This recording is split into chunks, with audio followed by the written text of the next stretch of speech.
You have come tonight to the most fabulous and celebrated place in the world. Here on the plateau of Gizeh stands forever the mightiest of human achievements. No traveler, emperor, merchant, or poet has trodden on these sands and not gasped in awe. The curtain of night is about to rise and disclose the stage on which the drama of a civilization took place. Those involved have been present since the dawn of history, pitched stubbornly against sand and wind. And the voice of the desert has crossed the centuries.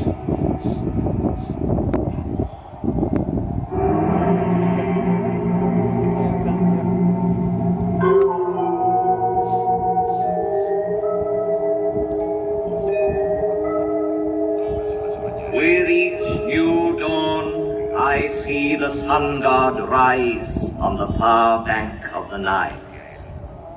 His first ray is for my face, which is turned towards him. And for 5,000 years, I have seen all the suns men can remember come up in the sky. I saw the history of Egypt in its first glow, as tomorrow I shall see the east burning with a new flame. I am the faithful warden at the foot of his law, so faithful, so vigilant, so near him that he gave me his face for my own. I am a pharaoh's companion, and I am he, the pharaoh.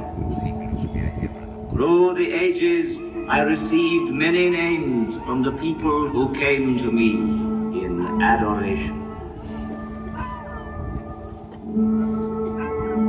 Oh, Harmakis, you are my life's safeguard.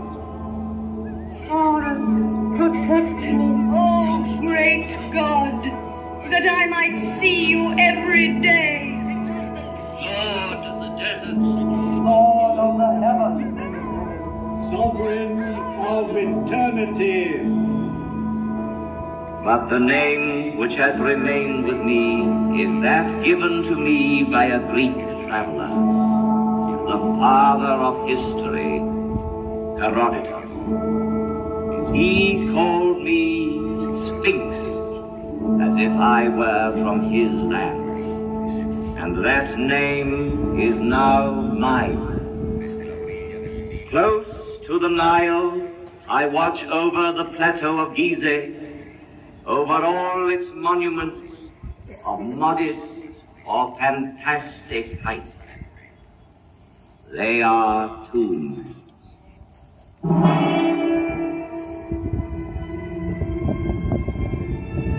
civilizations are like islands on the ocean of barbarism. Over this one, the Sphinx has gazed and watched for 5,000 years.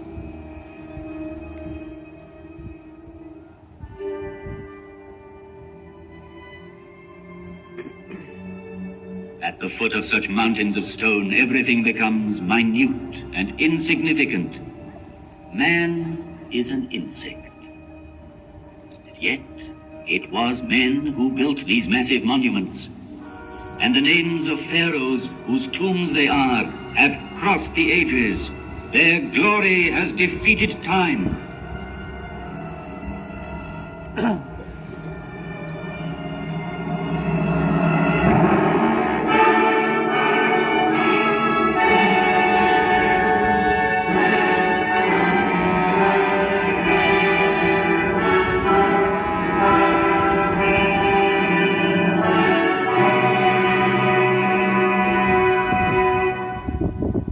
This is the tomb of King. pharaoh of the 4th dynasty, 4,500 years ago. Here is the great pyramid which he built to defend himself against death. 455 feet high.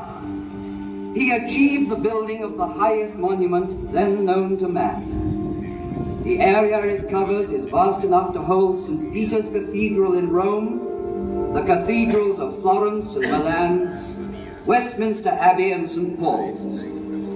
3 million blocks of stone, some of them weighing 30 tons, were assembled by Cheops' faithful workmen to achieve this fabulous construction. At the center of it, the pharaoh planned his inner chamber, where his mummy was to lie in splendor for eternity.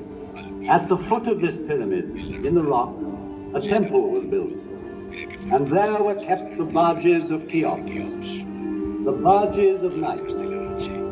In these large wooden vessels, the dead pharaoh could continue his voyage in darkness towards eternity.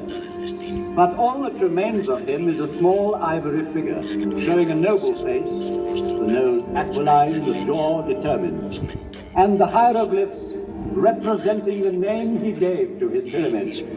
Cheops dominates the horizon. The Pyramid of Khephren. It too bears an inscription, Khephren is great. Yet, out of respect for his father Cheops, Khephren built his pyramid on a slightly smaller scale. Each side of the base measuring 710 feet, the angle being 52 degrees, it reaches a height of 445 feet. The brilliant covering of polished limestone on the apex originally extended over all 4 sides, adding to the magnificence of the pyramid.